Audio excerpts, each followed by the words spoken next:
මිනිසා කියන්නේ කවුද? කියන්නේ මම මිනිසා හඳුනාගත්ත විදිහ තමයි මම ඔයගොල්ලන්ට කියලා දෙන්න හදන්නේ. විනාඩි 15 20කින් මම මේක ඉවර කරනවා. අයි අපිට මිනිස්සු කියන්නේ. ඒකෝනේ මේ ලයිව් එක ගන්නන්නේ.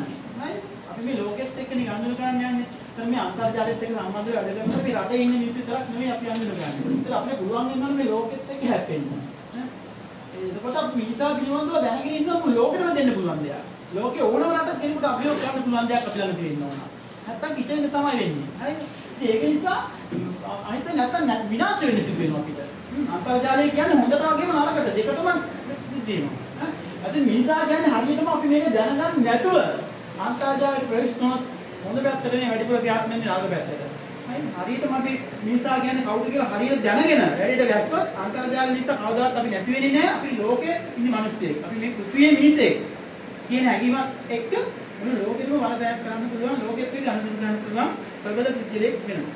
ඒතකොට කවුද මිනිසා කියන්නේ? ඒතකොට ඒ දැනුම හරියට කියන්න. ඒක ලයිව් වලට අපි ඉගෙන ගන්න ඕනේ ඔන්න ඔය කොටස. ලයිව් ඒ කොටස ඉගෙන ගත්ත කෙනා තමයි මාධ්‍යනිකේ ප්‍රායෝගිකව කරන්න ඕනේ. ඒ කොටස ඉගෙන ගත්ත කෙනා තමයි අන්තර්ජාලයට එන්න ඕනේ. ඒ මගේ දැක්ම.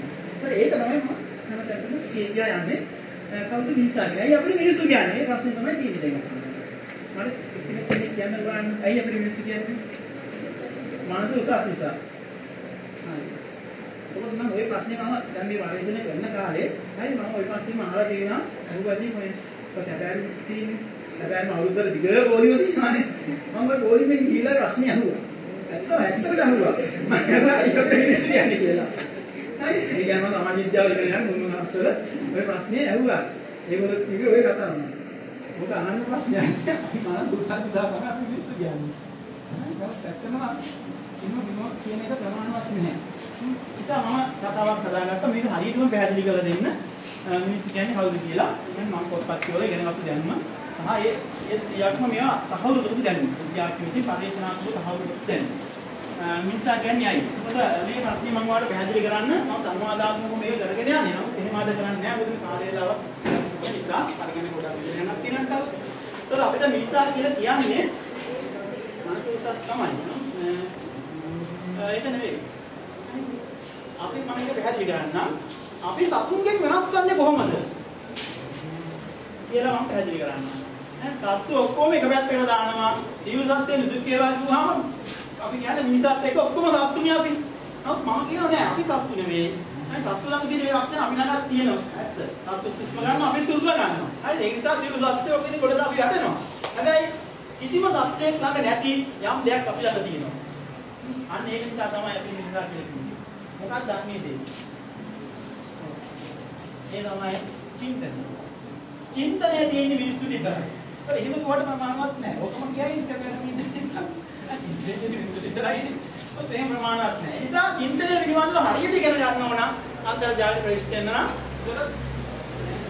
ඔයා දැන් ඉලව කරලා එකක් පස්සේ යනවා. ඉතින් ඉහා දැන් ඉන්න කට්ටිය ඔක්කොම මේ හොඳ වයසක ඉන්නේ. දැන් ඉගෙන යන ඉස්සරහට යන වයස කොහෙත් නවතින කියලා කියන්න බෑ. ඕන අභියෝගයකට පිටුපුරු පුළුවන් උන්වලේ. ඕන අභියෝගයක් ජයග්‍රහණය කරන්න පුළුවන් පුජ්‍යලේ. ඒ පුජ්‍යලා ඔහෙන් නවතින කියන්න බෑ. එයා කරන නිර්මාණ අවසානයේදී ඈ මිනිස්සු මවිත කරන අලුත්ම දේවල් ලෝකෙට හොයලා දෙන්න. ප්‍රබල පුජ්‍යලේ බවට පරිවර්තනය වෙන්න පුළුවන්. මේ මිනිසා කියන්නේ කවුද කියලා හරියට ඉගෙන ගන්න. එහෙදී චින්තනය කියන්නේ මොකද්ද? දැන් සත්තු ළඟ මානව චින්තනය නැහැ. චින්තනය තියෙන්නේ මිනිස්සු ළඟ විතරයි. එහෙනම් මම මේක හරියට පැහැදිලි කරලා දෙන්න ඔයාලට උදාහරණ කීපයක් ගන්නම්. දැන් අපි ගමු වඩු කුරුල්ලා. වඩු කුරුල්ලා අලංකාර කූඩුවක් හදනවානේ. ওই කූඩුව හදන්න පුළුවන් මේ මිනිස්සුන චින්තනයේ තියෙන හදන්න ගිය අපිට පුළුවන් වඩු කුරුළු කූඩුවක් හදන්න. පුළුවන්ද? පුළුවන්ද? බැයි. බැහැ. වඩු කුරුල්ලක් හදන්න බෑ මේ තරම් ප්‍රබල වුණා. ඒතර වඩු කුරුල්ල එක කරන්නේ චින්තනයෙන්ද? නෑ. වඩු කුරුල්ල කරන්නේ ඒක සහජ කුරුල්ලෙන්. වඩු කුරුල්ලගේ පැවැත්ම වෙනුවෙන් වඩු කුරුල්ල කූඩුව අවශ්‍යයි. කූඩුවේ පැවැත්ම වෙනුවෙන් වඩු කුරුල්ල ඉන්නවා. මිනිස්සු තම විවාහන වෙනස් කරගෙන ඉන්නවා. දැන් අල්පභාවයේ ජීවත් වුණු පුජ්‍යලයා අතුමැටිගේ නිත්‍යද ඇවිල්ලා අද වාර සමනය කරලා අති නවීන සුඛෝපභෝගී මිනිස්සු ජීවත් වෙනවා. අජිතාකාශයේ ඉවල්ලා දානවා මිනිස්සු ඉවපත්. මේ දැවැන්ත පුජ්‍යලයා නිර්මාණය වුණේ කොහොමද? මොකක් තියෙන නිසාද? අපිට චින්තනයකින් දෙයක් තියෙන නිසා. ඉතින් හොඳට මතක තියාගන්න ඔය හැම කෙනෙක් ළඟම ඕක තියෙනවා. ඒක තාම කියලා දුන්නේ නැහැ හිතෙන කියන්නේ මොකක්ද කියලා. තියෙනවා මේ තියෙන නිසා එහි ප්‍රතිඵල කියලා දුන්නා. හරි? එහෙමනම් මම දැන් කැලෑවට ගිහිල්ලා කිසිම සත්තුන්ට මිනිත්තුන්ට පුරුදු කියනවා. හරිද? සමහර සත්තුන්ගේ පුරුදු වෙනස් කරන්න පුළුවන්. හැබැයි සමහර සත්තුන්ගේ පුරුදු මේ වෙනස් කරන්න බෑ.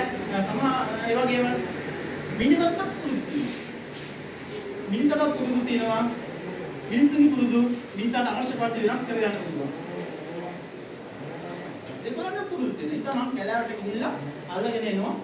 සරල සත්ත්වෙක් නිලවෙක් අල්ලන්න. නිලව දන්න?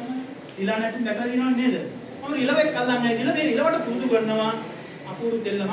ඒ තමයි මෙහෙම ගිනි ගොඩක් ගහනවා. ගිනි ගොඩක් ගහලා ඒ ගිනි ගොඩ මැද්දෙන් තියෙන ඇපල් ගෙඩියක්. ඇපල් ගෙඩිය මේ ගින්දර නිවලා ඇපල් ගෙඩිය අරන් අන නිලවෙක් තමයි මේ පාඩම. ඊළඟ මේමයි ඉතලම ඒවා කාමරයකට දානවා. දාලා ඉවරලා මේ පරිගණක පාඨමාලාව යන්නේ හොඳද? හරි ඉතිහාස ඒවා කාමරයකට දාලා පරිගණක තියෙනවා දවස් දෙක තුනක් කියලා අතලගිය පෙන්නලා අතලගිය මෙහෙම මැද්දෙන් තියලා මේ වටියට කිවලල්ලක් ගහලා ළඟින් තියෙන වතුර පනින්න. දැන් ඊළඟ නෑ මේ මයික්‍රේ වතුර වලින් ඉතර ගන්න පුළුවන් කියලා දැන් අතලගිය දකින්න මෙයා ගන්න පුළුවන් කියලා දන්නවා. මෙයා හිත බයින මෙහෙට බයින අත දානවා කිච්චෙනවා ගන්න විදියක් නෑ. මෙයාට පුරුද්දක් තියෙනවා. ඉතින් අපේ ගෙඩිය දැක්කම මේක ගන්න පුරුද්දක් තියෙනවා. නමුත් මේක ගන්න බෑ කියනවා. මේ කින්දර පිච්චෙනවා. හැබැයි ඊළඟ එහාට මෙහාට පයින්නකොට මේ පැයක් දෙකක් යනකොට මේ බඩගින්න නිසා මට කොහොම හරි ගන්නත් එක මෙයා කෑ ගහන හිට පයින්න මෙහෙට පයින්නකොට වතුර පයින්න කකුල හැප්පිලා වතුර වැක්කෙනවා හිතේ. ඒක ඉන්ටරෙට් වෙනවා. ඊට මෙයා අnder ගෙඩිය අරගෙන කනවා. ඊට පස්සේ ආයි වතාව. දැන් ඊළඟ දවසේ ආයි කරන්නේ කාණ්ඩය. මොකක් කරන්න දෙන්නේ නැහැ. ආයි කරන්නේ අපේ ගෙඩිය එහෙම කියලා කිව්වනම් ගහලා වලට මයින්කෝ තියලා මේ විදිහට පරිශීලනය කරනවා. හැබැයි කලින් දවසේ මෙයාට මේ අපගෙඩිය ගන්න පැයක් ගත වුණා නම් දෙවෙනි දවසේ පැයක් ගත වෙන්නේ නැහැ. විනාඩි 10ක් විතර අඩුවෙන් තමයි කාලය ගත වෙන්නේ. දැන් තුන්වෙනි දවසේ තවත් කාලය අඩුයි. ඉතින් කාලය අඩුවිලා අවසානයේ විනාඩි දෙකකින් මෙයා අපගෙඩිය ගන්න දෙලෙක් නිර්මාණය වෙනවා. ඔහොම තමයි ඔය පුරුදු ගන්න. ඔක පැවුලෝගේ විද්‍යාඥයන් තමයි මුලින්ම කාර්ය කළ බැලුවේ. යා කියලා තියෙන සම්බන්ධව මේ මේ චින්තනයේ නැහැ සත්තුන්ට පුදු තමයි තියෙන්නේ කියලා ඔය සම්බන්ධව විශාල පොත්පත් කියපු විද්‍යාඥයන් තමයි කවුලෝ කියන්නේ. ඉතින් ඒ විදිහට අපිට ඔක් කරන්න පුළුවන්. ගෙදර ඉන්න පුසට ඕන නම් අලුත් පුරුද්දක් ඇති කරන්න පුළුවන්. මෙහෙම අත් දෙක අල්ලුවාම අත් දෙක උඩින් මෙහෙම පයින් පුසේ. ඒ වගේ තමයි ඔය රිලා නැටුම් වල ඉන්න රිලාව එක එක සෙල්ලම් කරන්නේ එහෙම පුරුදු කරපු සත්ත්වෝ. ඉතින් ගස් වල ඉන්න හැම රිලවකටම පුළුවන්ද අර වගේ ගින්දර නිවන ඇපල් ගෙඩිය ගන්න? බෑ. දැන් ඉතින් මෙයාට තියෙන අලුත් පුරුද්ද තමයි ගින්දර නිවලා ඇපල් ගෙඩිය අරගෙන කන්න පුරුද්දක් ඇති කරලා තියෙනවා. දැන් මේ රිලව අරගෙන යනවා මම ටවුන් එකක් ළඟට. මෙන්න බලන්න අපුරු රිලවෙක් ඉන්නවා. පොඩි සද්දයක් දැම්මම මිනිස්සු ඔක්කොම රැස් වෙනවා. මෙයා වතුර බයින්ඩ් එකක් මෙහෙම තියෙනවා. ඇපල් ගෙඩිය තියෙනවා. රිලව දුවින් දුවගෙන එනවා. වතුර බයින්ඩ් එක ගන්නවා ගහනවා. ඇපල් ගෙඩිය අරගෙන කනවා. හැබැයි යාට වෙන දෙයක් කරන්න පුළුවන්ද? බැහැ. ඊට පස්සේ මම මේ රිලව අරගෙන යනවා ගඟක් ළඟට. හරිද? ගඟක් ළඟට අරන් ගියා දැන් ගඟේ වතුර මෙහෙම ගලාගෙන බහින්. හරිද? ගිනි වලල්ල මෙහෙම ගහනවා. ගහලා ඉවර අපේ ගෙඩිය තියෙනවා. කියලා දැන් රිලව ඉන්නවා. බඩගිනි. මෙයා දුගෙන එනවා. වතුර පයින්ට් වලන් ගහනවා. වතුර නැහැ. ගින්දර නෙවෙන්නේ නැහැ. එහෙට පයින්නවා මෙහෙට පයින්නවා. මෙයාට ඉලක්කයක් තියෙනවා මේ ගන්න ඕනයි කියලා ඕන අවස්ථාවේ තියෙනවා. හැබැයි ගින්දර නිවා ගන්න බෑ. එහෙට මෙහෙට පයින්නකොට වැටෙනවා ගඟට. ගඟට වැටලා ආයෙ එවිදින්න අර ගින්දර අපේ ගෙඩිය ගන්න try කරනවා. එදා මෙයා පරාද වෙනවා. එදා මෙයා ඒ අරුබුදේ ජයග්‍රහණය කරන්න මට බැරි වෙනවා. හැබැයි මම අහන ප්‍රශ්නේ වයස අවුරුදු 3ක විතර දරුවෙක් නේ ඔතන හිටියනම් මොකක් කරයිද යා එකපාරටම හොයාගන්න එකක් නෑ වයස අවුරුදු 3ක 4ක වගේ දරුවෙක් ඔතන හිටියනම් දරුවෙකුට නම් මේ පුරුද්ද කරලා තියෙන්නේ මොකක් කරයිද යා එයා කවදාවත් කරපු දෙයක් කරනව නේද ගඟට වැටෙනකොට දෙවෙනකොට අර වතුරින් තෙමුණ මෙතනත් දෙවෙනව නේද මේ තීනි එතරම් වතුර නේද තියෙන්නේ ගඟේ තියෙන වතුර බාස්කට් එකේ පනිටු විදිහට වතුරම නේද ගඟේ තියෙන්නේ කියලා දැනගන්නේ නැද්ද? ඒකෝල අලුත් ක්‍රියාවක් කරන්න එයා පෙළඹෙනවා. අරුබුදයක් ඇති වෙනකොට අන්න ඒ අරුබුදයට උත්තර සොයන්න උත්සාහ කරනවා. ඒ අරුබුදේ ජයග්‍රහණය කරනවා. අලුත් ක්‍රියාවක් අලුතෙන් කරන්න පටන් ගන්නවා. එහෙනම් සතෙක්ට ඒ අරුබුදේ ජයග්‍රහණය කරන්න බෑ. හැබැයි එතන මිනිසෙක් හිටියනම් මිනිසා අනිවාර්යයෙන් මේ අර්බුදය ජයග්‍රහණය කළා ගඟෙන් වතුර ගන්නවා කියන අලුත් දේ ඉගෙන ගන්නවා. අලුත් දෙයක් ඉගෙන ගන්නවා. අලුත් ක්‍රියාවක් කරන්න පටන් ගන්නවා. ඊට පස්සේ යාට පුළුවන් ඒ ගින්දර නිවලා අප ඉදී ගන්න. මේ සරල කතාවක් කිව්වේ. ඉතින් ඔන්නෝ තමයි කිසිම කතෙකුට චින්තනයේ නැහැ මිනිසා විතරයි චින්තනය තුනේ. මිනිසා ඉතිහාසයේ මුහුණ දුන්නේ සියලු අර්බුද හැමුවේ තමයි අද මේ දක්වා දිනුවට මිනිසා ඉඳලා තියෙන්නේ. අද මේ අන්තර්ජාලයේ බිහුනේ මිනිසා චින්තනයේ තිබුණු නිසා. අර්බුද වලට මුහුණ දුන්න නිසා. ඉලක්ක ඇති වෙච්ච නිසා.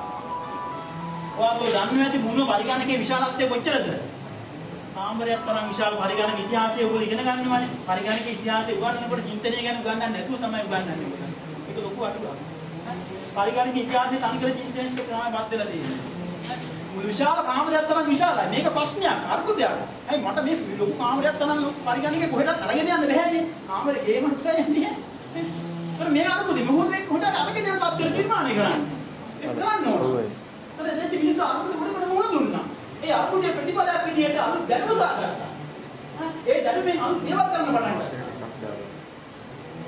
ඊට පස්සේ කාමරයක් තරම් විශාල පරිගණකේ කුඩා වෙලා මට මේක අරන් යන්න පුළුවන් තත්ත්වයක්. ඊට තවත් අර්බුදාව තවත් අර්බුදේ අදත් එහෙම අර්බුදමයි. අද තියෙන පරිගණකේ තියෙන ලොකුම අර්බුදය තමයි මේ හිතන්න දෙයක් පරිගණකේ. ඒක ලොකු අර්බුදයක්. මිනිස්සු හිතන්නේ මොන පරිගණකේ මේ අර්බුදේ කවුරුහරි ජයග්‍රහණය කරයි අනාගතේ. කවුරුහරි ජීවින් හරි මේක ජයග්‍රහණය කරනවා. එහෙනම් චින්තනයේ තියෙන මිනිස්සු විතරයි කියලා උතර මතක තියාගන්න. දැන් ඔයාලගේ චින්තනයේ තියෙනවා. හැබැයි චින්තනයේ ක්‍රියාත්මක වෙන්න නම් මූලික අවස්ථාවන් කීපයක් දැනගන්න ඕන. එකක් තමයි චින්තනය කියන්නේ මොකක්ද කියලා හරියට ඉගෙනගෙන ඉන්න. මුදුනත් කියක් වෙන්න පුළුවන්. කුංචි ළමයි ගත්තාම ඒගොල්ලන් චින්තනයේ ක්‍රියාත්මක කරන දැනුවත් මනසකින් නෙවෙයි. ඔය තමයි චින්තනයේ ක්‍රියාත්මක වෙනවා. ඒගොල්ලෝ චින්තනය නොම වැඩ කරන්නේ. අලුත් කල්තිය ගන්න. හැබැයි එළිතිය අපි ඒක කුංචි කාලේ ඉගෙන ගන්න නැතුණාම අපි ඒ දැනුම නැතුණාම ඒ චින්තනය පිළිබඳව ඒක ක්‍රියාත්මක වෙන්නේ නැතුව පටන් ගන්නවා. අර්බුදයක් වෙනකොට අපි අස්ස ගන්නවා. එහෙමනම් චින්තනයේ ක්‍රියාත්මක වෙන මූලික අවස්ථාවේ තමයි එකක් චින්තනයේ දැනගෙන සිටින්න ඕන. ඒකත් ක්‍රියාත්මක වෙන්න ඕන. දැනුවත් මනසකින් ක්‍රියාත්මක වෙන්න ඕන. ඊළඟ දේ තමයි ඉලක්කයක් වෙන්න ඕන. ඉලක්කයක් නැත්නම් චින්තනයේ ක්‍රියාත්මක වෙන්නේ නැහැ. ඊළඟ තමයි අර්බුදයක් වෙන්න ඕන. අර්බුදයක් නැත්නම් ඒ චින්තනයේ ක්‍රියාත්මක වෙන්නේ නැහැ. ඊළඟ චින්තනයේ අර්බුදයක් ඇති වෙනවා. දැන් අපි තුන් දැන් ඉස්කෝලේ ඉගෙන ගන්න දඩුවකට වෛද්‍යවරයෙක් වෙන්න ඕනේ කියලා ඉලක්කයක් තියෙනවා. ඒ ලෙවල් කරන්නේ. එතකොට දැන් මෙයාට චින්තනය ගැන දන්නවා. හැබැයි මෙයාට පාඩම් මතක හිටින්නේ නැහැ. පාඩම් කරන දේවල් මතක හිටින්නේ නැහැ. දැන් මේක තමයි තියෙන අර්බුදේ. චින්තනය ගැන දන්නවා. ඉලක්කෙකුත් තියෙනවා. දැන් හොඳයිද? මම දැන් හොඳයිද නරකයිද? පාඩම් මතක හිටින්නේ නැහැ. මොකද කියන්නේ? හොඳයි. අයි අර්බුදයක් තියෙනවනේ. දැන් සතුට වෙන්න ඕන. එහෙනම් දැන් මේ අර්බුදෙත් එක ගැටිලා මේ අර්බුදෙත් මට වස්ත්‍රයක් තමයි දෙන්නේ. මේ කතා කරන්නේ නැහැ නේ. මේ මයික්යක් තිබුණා උන්ට වඩා හිමින් කතා කරන්න දෙන්නා.